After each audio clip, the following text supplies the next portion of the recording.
Imagine waking up tomorrow to discover that the central bank has printed $1 million for every single citizen. On paper, everyone is a millionaire.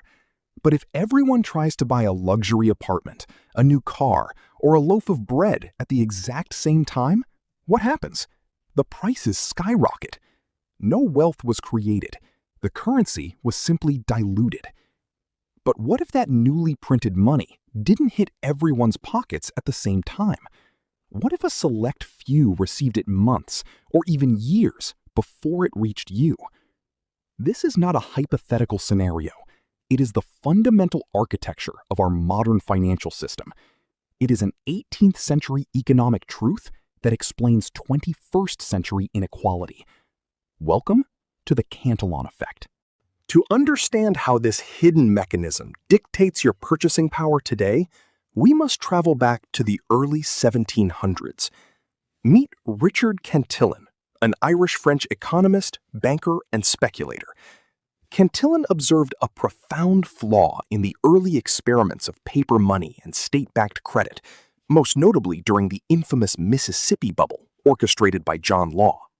Cantillon noticed that money isn't a neutral fluid that instantly saturates an economy equally. Instead, money is injected at a specific point. Because it takes time for new money to circulate throughout society, those closest to the injection point reap an extraordinary, systemic advantage.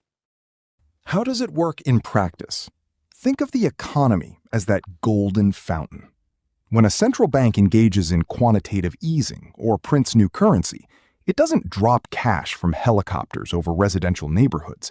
It injects liquidity directly into the financial sector, specifically into primary dealers, megabanks, and massive investment funds. This is the top tier of the fountain. When these institutions receive the capital, prices across the economy haven't changed yet. The purchasing power of this new money is at its absolute peak. With billions in zero-cost or low-interest capital, these top-tier players immediately go on a shopping spree. They purchase hard assets, real estate portfolios, equities, corporate debt, and tech infrastructure. Because they are buying before the general public even knows the money exists, they purchase these assets at depressed, pre-inflation prices.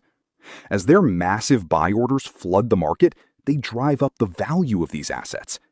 By the time the first wave of spending is complete, the early adopters sit on massive capital gains. Their wealth has grown exponentially, purely as a function of their proximity to the printing press. Now watch the money travel down the fountain.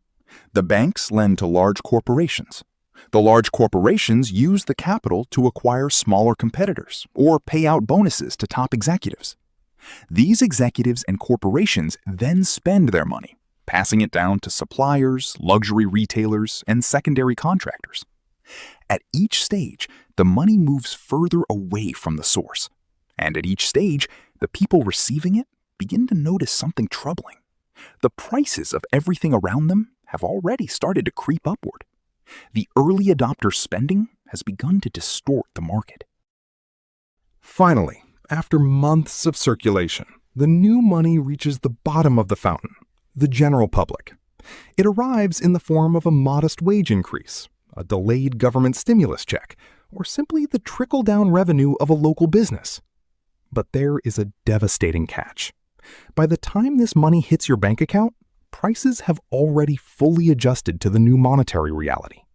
Rent is up 20%. Groceries are up 15%. Energy costs have spiked.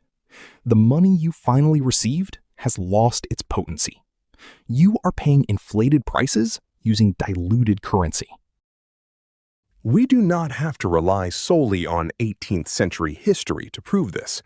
We have witnessed the Cantillon effect play out on a massive scale twice in recent memory, during the Great Financial Crisis of 2008 and the global pandemic crisis of 2020.